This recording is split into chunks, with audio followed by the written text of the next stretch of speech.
tinupalpal na ni Marcoleta tong si Lacson. Kasi alam mo, nakakapagtaka eh. Ang daming issue na naglalabasan patungkol sa flood control sa ghost projects. Tapos ayaw gumalaw ni Lacson. May sinasabi nga itong Marines, may sinasabi itong si Chavit Singson, may sinasabi si Gutesa, may sinasabi si Saldico, pero lahat yung dinededman niya. At ang gusto ni itong si Lacson, ang binabanatan si Marcoleta. May allocables daw na 500 million. At hindi lang si Marcoleta, ang puro nakalista senador. Bakit po? Kung ako tatanungin ninyo, kasi nga parating yung impeachment, yan po ang gagawin panakot ng gobyerno na ito true dito sa komedyanteng mag-boyfriend. Tatakutin yung Lacson, tutuluyan yung kaso, makukulong kayo without bail kung hindi kayo makikisama sa pagboto na i-convict si BP Sara, ma-impeach si BP Sara. Naiintindihan po. Kaya ako, lahat, okay? Hindi ko sinasabing malinis po lahat. Hindi po, ha? Pero yung hinahabol nila yung mga senador, I really don't believe na involved sila sa ghost projects. Una, hindi naman sila gumagawa ng proyekto katulad nito mga congressman. Sila yung nasa distrito. Di po ba? At saka makikita naman natin na even itong mga senador ay hindi dikit doon sa mga so-called masterminds na si Saldico, si Tambaluslos at si Bongbong Marcos. So pagka kinokonek mo, bakit senador ang binabanatan, hindi ito mga congressman? Diba? Ngayon, pakinggan natin, napakaganda po kung paano sinagot ito ni Marcoleta.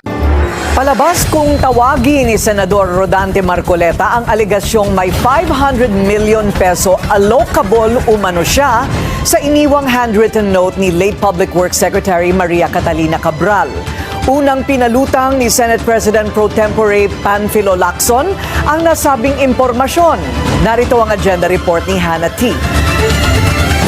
Unaan na kita, Marcoleta. Yung gusto nilang testigo, patay na. Nasa listahan daw siya ni Cabral. Paano mo matatanong yan? Tapos, meron siyang allocables. Ang tanong, idinidikit sa ghost projects. Iba po yun. Hindi po masama yung allocables kung nagamit ng tama. Pero it's just night and day. Magkaiba po yung ghost projects tsaka yung allocables. Wala po sa listahan ni Lebiste na ibinigay ni Cabral si Marcoleta.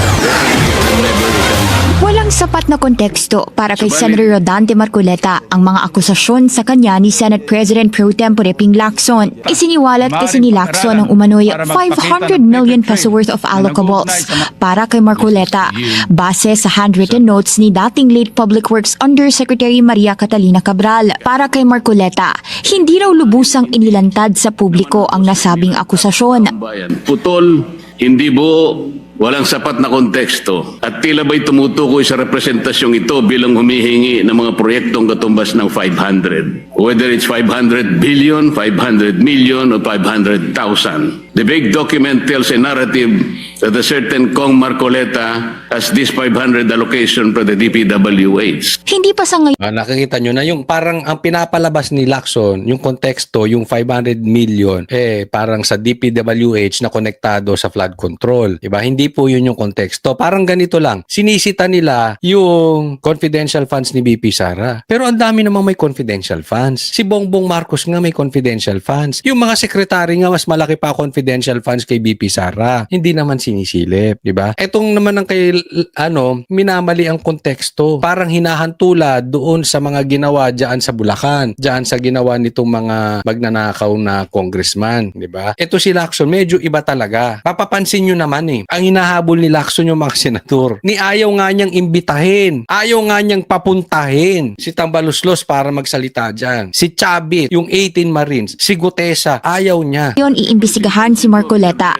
at bagamat hindi otomatikong iligal ang allocables, sinabi ni Lacson na kung ang projects ng mga ito ay matutuklasang substandard o ghost, saka na ito magiging issue. Isa rin sa paratang So, ang ibig sabihin mo, ang iimbestigahan mo pa si Marcoleta. Kung substandard, tinan mo yung gago. Uunahin mo pang imbestigahan yung mga yan. ni Lacson ang umano'y bukulan kung saan sangkot umano si Marcoleta at iba pang mga taga-kamara nang i-confirm sa Commission on Appointments si nooy DPWH Secretary Manuel Bonoan. Si Marcoleta ang nooy chair ng CA Public Works Committee. Kung ang pag-endorso ng mga proyekto sa DPWH ay basihan ni Senator Lacson ng pagpapaimbestiga sa akin, hindi ba't halos dapat ng mga senador ay imbestigahan na rin? Palabas ito kung tawagin ni Marcoleta at pailalim na pag-atake umano.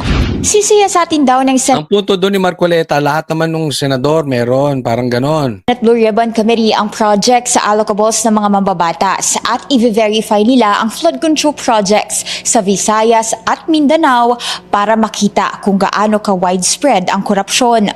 Nakabalik naman na sa Senate premises si Curly Descaya matapos pagamutin ang problema sa balikat nitong nakaraang linggo. Tanging si Descaya na lang ang nasa Senate custody matapos mailipat sa kustudiya ng ibang mga otoridad ang iba pang flood control scandal. Tingnan mo si Diskaya, nagtuturo na. Si Bernardo binigyan ninyo, ginawa nyo state witness. Diba? Diyan pa lang. Etong si Diskaya na itinuturo si Bongbong at saka si Tambi, kinulong nyo. Tapos etong si Bernardo na malaki ang natanggap na pera, yun ang state witness. Tingnan nyo kung gaano haloko-loko tong...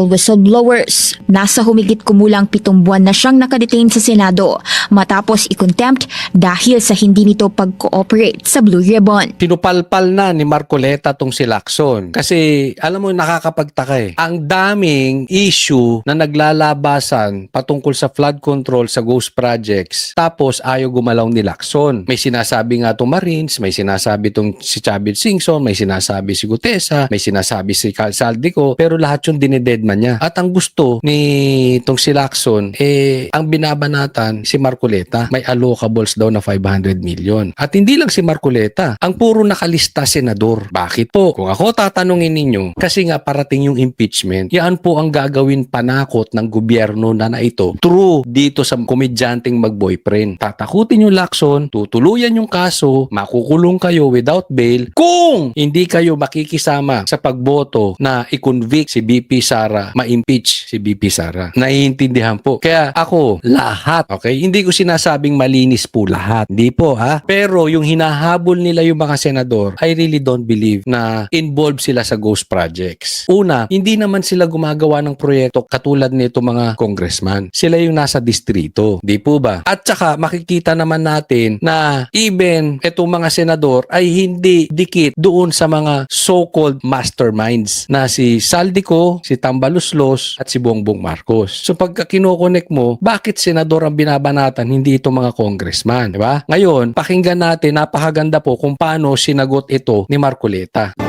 Palabas kung tawagin ni Senador Rodante Marcoleta ang alegasyong may 500 million peso allocable umano siya sa iniwang handwritten note ni late Public Works Secretary Maria Catalina Cabral. Unang pinalutang ni Senate President Pro Tempore Panfilo Lacson ang nasabing impormasyon. Narito ang agenda report ni Hannah T.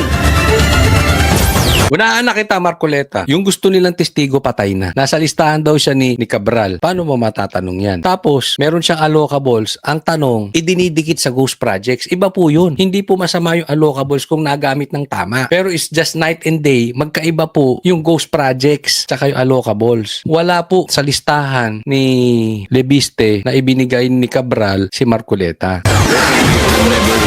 Walang sapat na konteksto para kay Senator Rodante Marcoleta ang mga akusasyon sa kanya ni Senate President Pro Tempore Ping Lacson. Isiniwalat kasi ni Lacson ang umano'y 500 million peso worth of allocables para kay Marcoleta base sa handwritten notes ni dating late Public Works Undersecretary Maria Catalina Cabral. Para kay Marcoleta, hindi raw lubusang inilantad sa publiko ang nasabing akusasyon.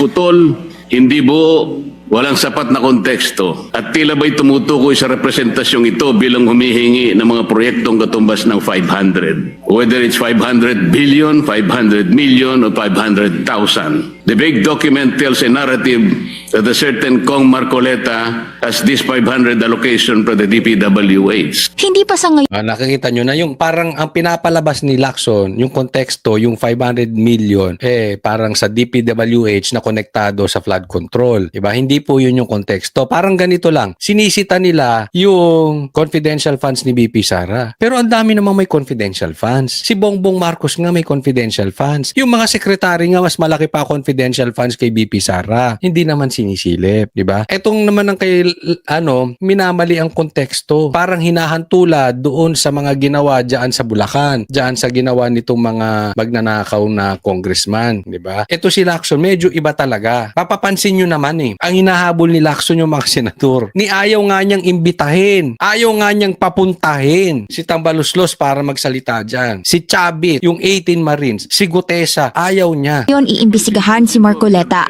at bagamat hindi otomatikong iligal ang allocables, sinabi ni Lacson na kung ang projects ng mga ito ay matutuklasang substandard o ghost, saka na ito magiging issue. Isa rin sa paratang So ang ibig sabihin mo, ang iimbestigahan mo pa si Marcoleta. Kung substandard, tinan mo yung gago. Uunahin mo pang imbestigahan yung mga yan. ni Lacson ang umano'y bukulan kung saan sangkot umano si Marcoleta at iba pang mga taga-kamara nang i-confirm sa Commission on Appointments si nooy DPWH Secretary Manuel Bonoan. Si Marcoleta ang nooy chair ng CA Public Works Committee. Kung ang pag-endorso ng mga proyekto sa DPWH ay basihan ni Senator Lacson ng pagpapaimbestiga sa akin, hindi ba't halos dapat ng mga senador ay imbestigahan na rin? Palabas ito kung tawagin ni Marcoleta at pailalim na pag-atake umano. Sisiyasatin daw ng Ang punto doon ni Marcoleta, lahat naman ng senador meron, parang ganon. Senate Blue Ribbon Committee ang project sa allocables ng mga mambabatas at i-verify nila ang flood control projects sa Visayas at Mindanao para makita kung gaano ka-widespread ang korupsyon. Nakabalik naman na sa Senate premises si Curly Descaya matapos pagamutin ang problema sa balikat nitong nakaraang linggo. Tanging si Descaya na lang ang nasa Senate custody matapos mailipat sa kustudiya ng ibang mga otoridad ang iba pang flood control scandal. Tignan mo si Diskaya, nagtuturo na. Si Bernardo binigyan ninyo, ginawa nyo state witness. Diba? Diyan pala. Etong si Diskaya na itinuturo si Bongbong at saka si Tambi, kinulong nyo. Tapos etong si Bernardo na malaki ang natanggap na pera, yun ang state witness. Tignan nyo kung gaano haloko-loko tong... Whistleblowers. Nasa humigit kumulang 7 buwan na siyang nakadetain sa Senado matapos i-contempt dahil sa hindi nito pag-cooperate sa Blue Ribbon.